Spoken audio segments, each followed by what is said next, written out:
Thank you, Celebration. Really appreciate you and the band. You make us feel inspired and alive, so thank you.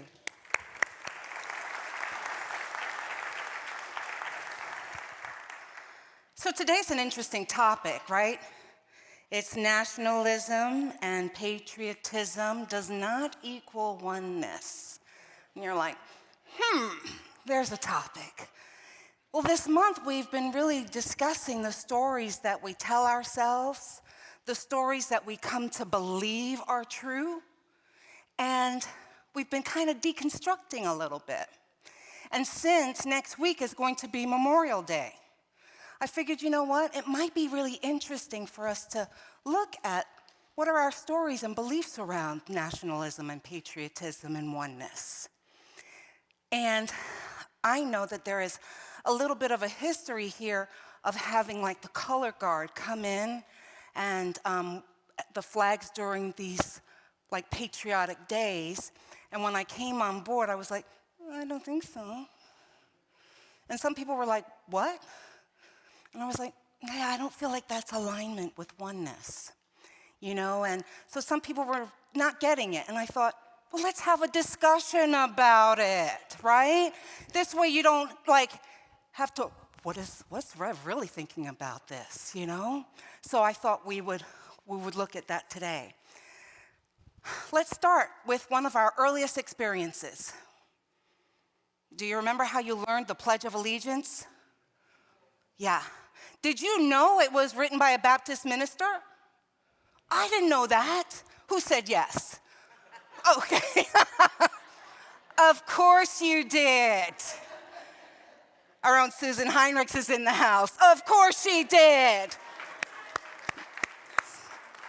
So I did not know that, and his name was Francis Bellamy, and it was written in 1892.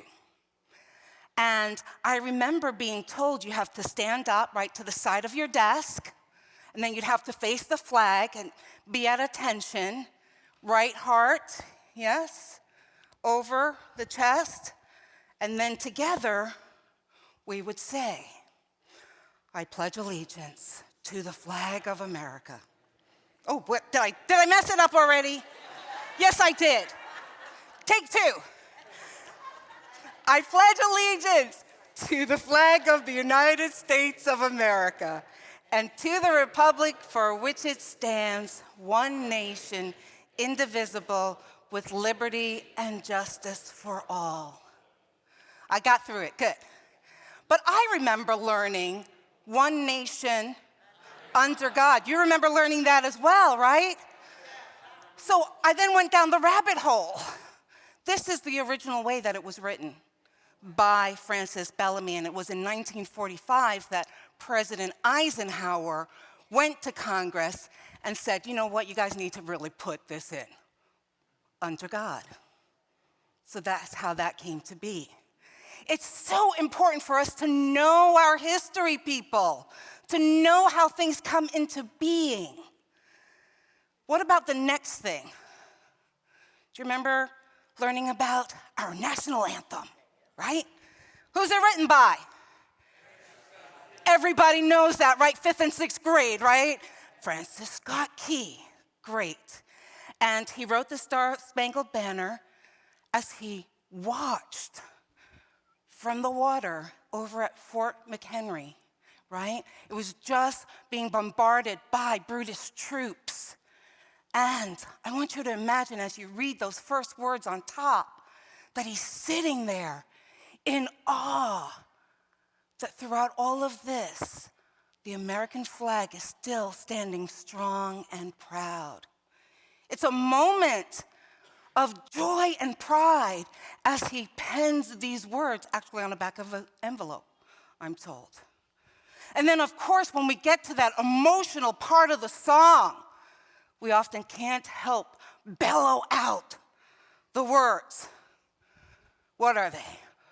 And the rocket's red glare, the bombs bursting in air, gave proof through the night that our flag was still there. Oh, say does that star-spangled banner yet wave? Yeah, I'm conducting now. O'er the land of the free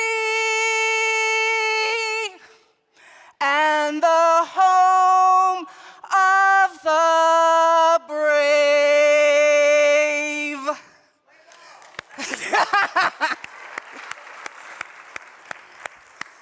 You did good. You did good. Did you know that music was from an old drinking song? An old British drinking song, actually. You know, there are such strong ties to the British in the founding of our nation. And even today, we have these feelings of familial connection in our alliance with Britain. Now, some of you may be wondering, what's with the box with the formula in the middle of these slides? Well, as most of you know, my husband Graham is an engineer, and he likes formulas. And, and he finds formulas really helpful in understanding concepts. And you know, sometimes we're talking, I'm like, how do you remember these things? And it's all these little shortcuts. So you'll see N plus P doesn't equal 1. Nationalism and patriotism does not equal oneness. So that's a little flag there. Yes, pun intended. I'm all by myself there. But did you know, for me, my first patriot song was God Save the Queen. Remember, I was born in London, England, and then we emigrated to the US.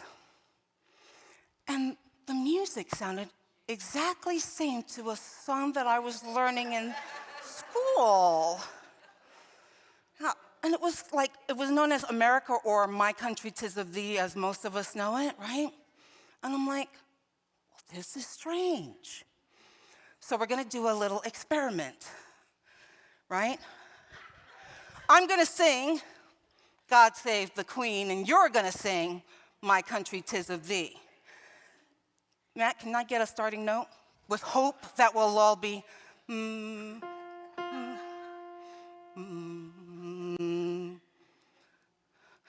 God save our gracious Queen, long live our noble Queen, God save the Queen. Send her victorious, happy and glorious, long to reign over us. God save the Queen. You guys are awesome.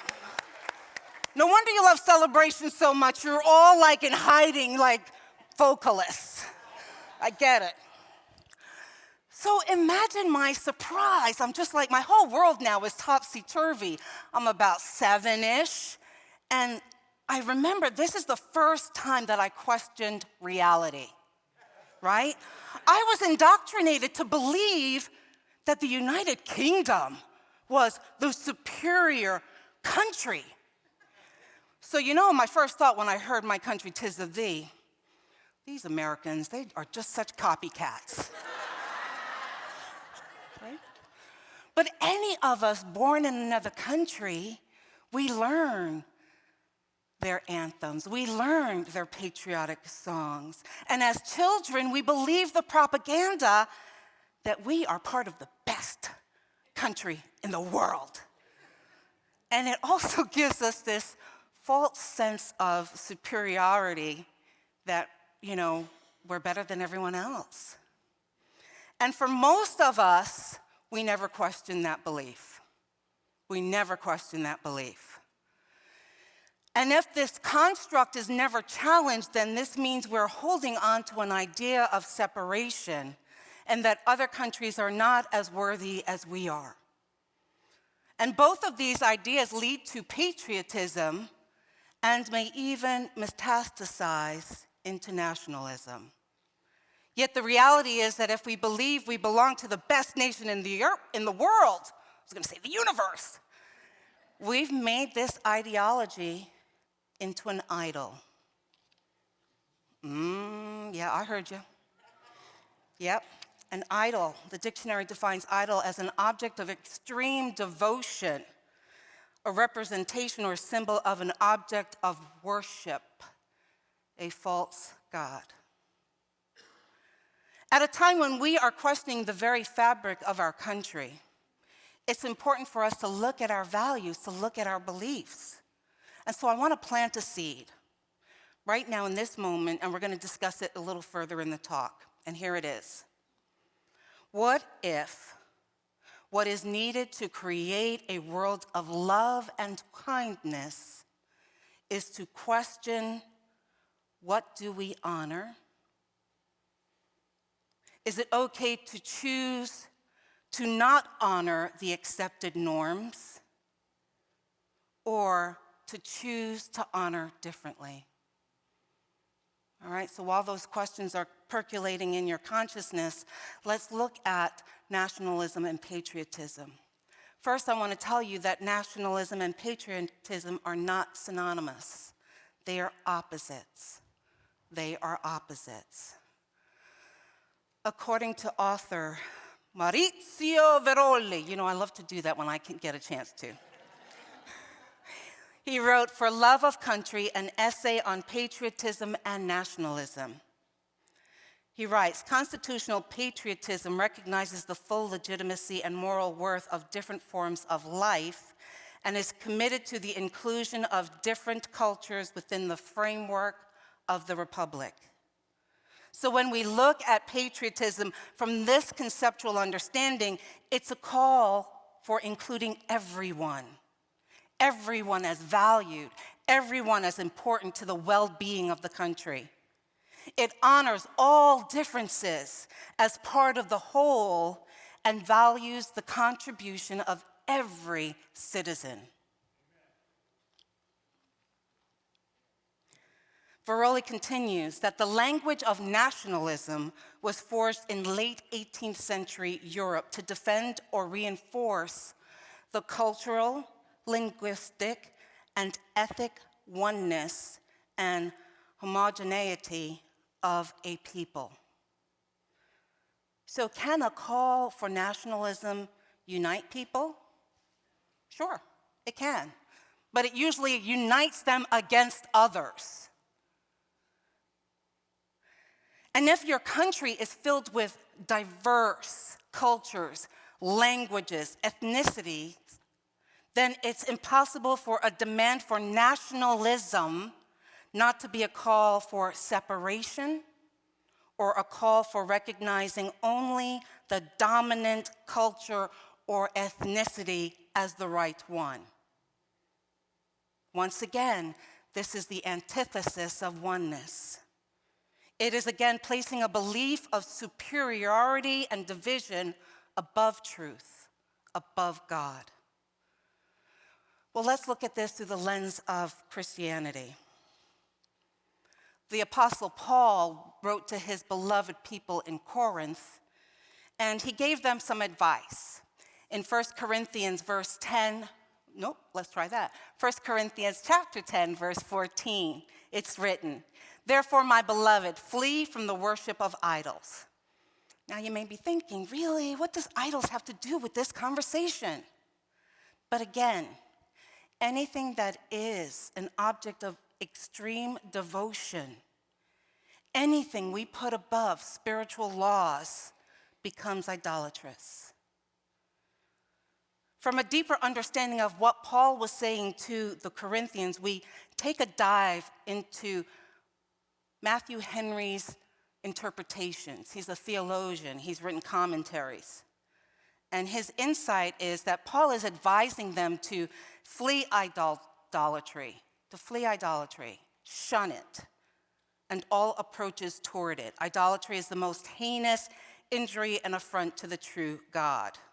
It's transferring worship and honor to something or someone else. Now, You're probably thinking like I did. Well, that's first century people. You know, the Gentiles, they had their like gods, and they made statues and what have you and worshiped them. They prayed for success and safety. And you may be thinking, well, you know, that has nothing to do with us today. So let's look at this and put this in a contemporary framework. We're going to move to Charles Fillmore, our co-founder. And in his book, The Revealing Word, he defines idol. In scriptural language, a false god. Then he goes on to say, we are often tempted to worship the false gods of greed, covetousness, jealousy, retaliation, and other forms of negation. Yikes. That kind of brings it into 21st century understanding and language, doesn't it? Yeah. I also really was intrigued by the term forms of negation. Forms of negation. What do you think could be forms of negation, other forms of negation? Those guys are bums, yes. What else? Any form of canceling. Yes. America first, yes. God bless America, yes. Yes. How about my religion is the best religion and the only religion? Right? How about war? How about poverty? Banning books. Yeah.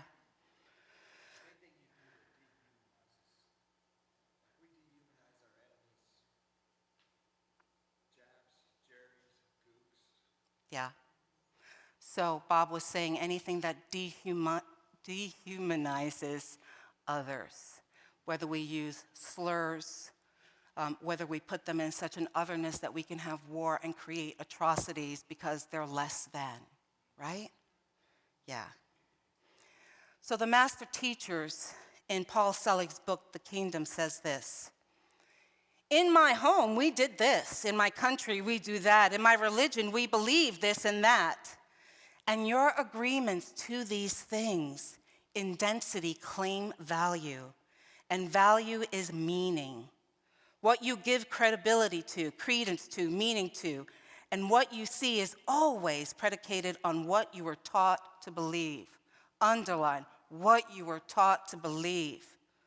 You want the comfort of the old, when what is being asked of you now is to release an idea of who you have been so you may fully claim who you are. Yes. That's really powerful, and that is where we are right now, my friends. We are at a shift in our evolution of consciousness. The world is asking us to deconstruct the false reality, to deconstruct myths like one group has been blessed by God and the other one's been cursed. You know, deconstruct this idea that certain people are evil or the things that they do are evil, right? Because when we say that, we're saying God is not present. And what do we know? What do we know? There is no place that God is not, right? There is no place that God is not. So the question becomes, do we worship a country as our source? Thank you. Appreciate you being here. Do we worship our country as a God that is omnipotent? Or do we simply be in appreciation for our homes, for our successes, for our safety, knowing that all countries, all lands, all seas, all people are of God, are of God, are of God.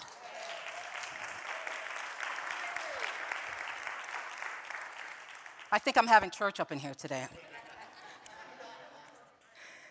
So let's go back to that seed I planted early in the discussion when I asked you about what do we choose to honor. We often don't deconstruct the stories that we have about God and country. So my question then is, what are your stories about patriotism, about nationalism? What's your story about how spirituality works with those concepts? Jonah Goldberg is an American conservative, syndicated columnist, author, political analyst, and commentator. And he has this really profound, did I skip one?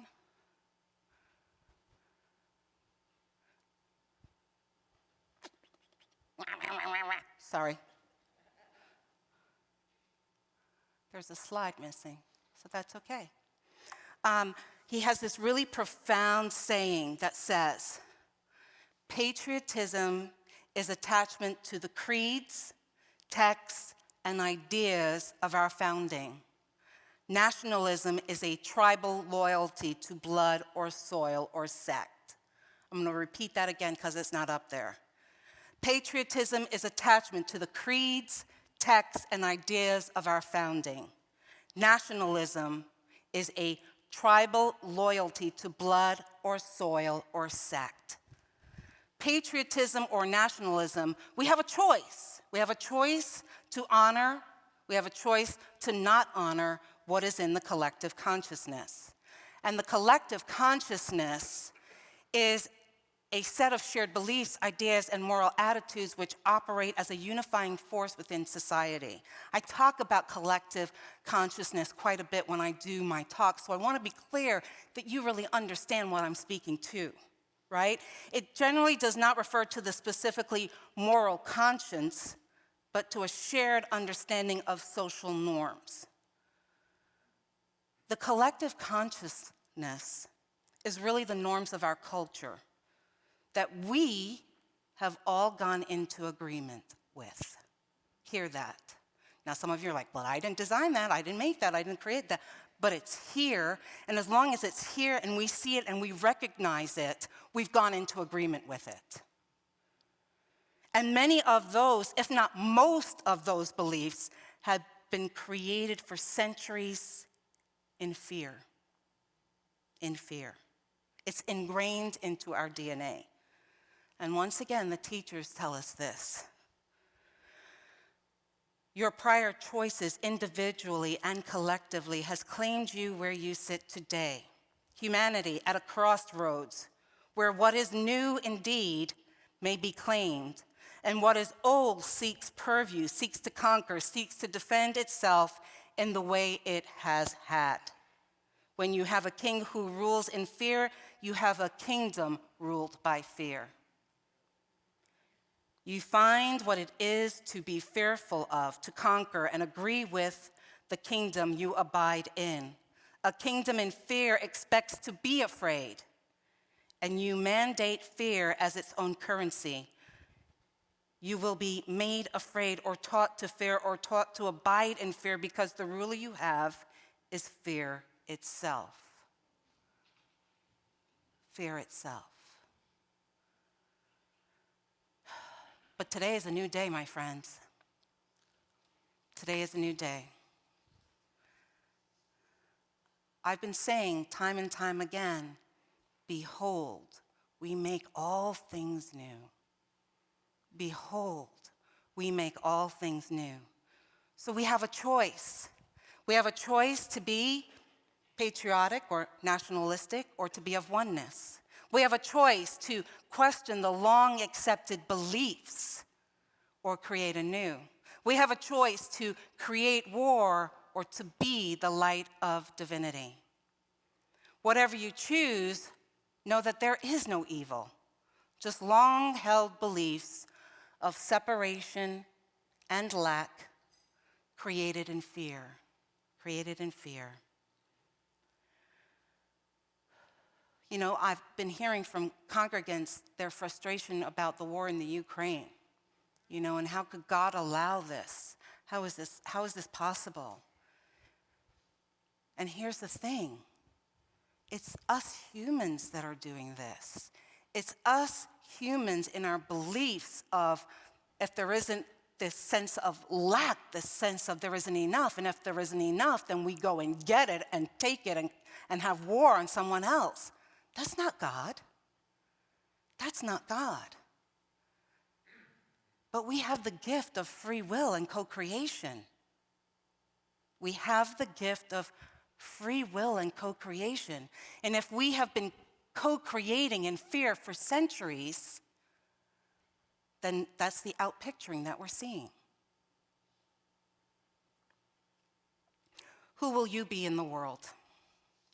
The truth is, the kingdom of heaven doesn't have borders or tribes, simply oneness. We are all one.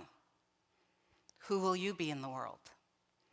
Will you choose to remain an unawakened consciousness, someone who is afraid and reactive? Or will you choose to be the frequency of love and kindness in the world? Namaste, my friends.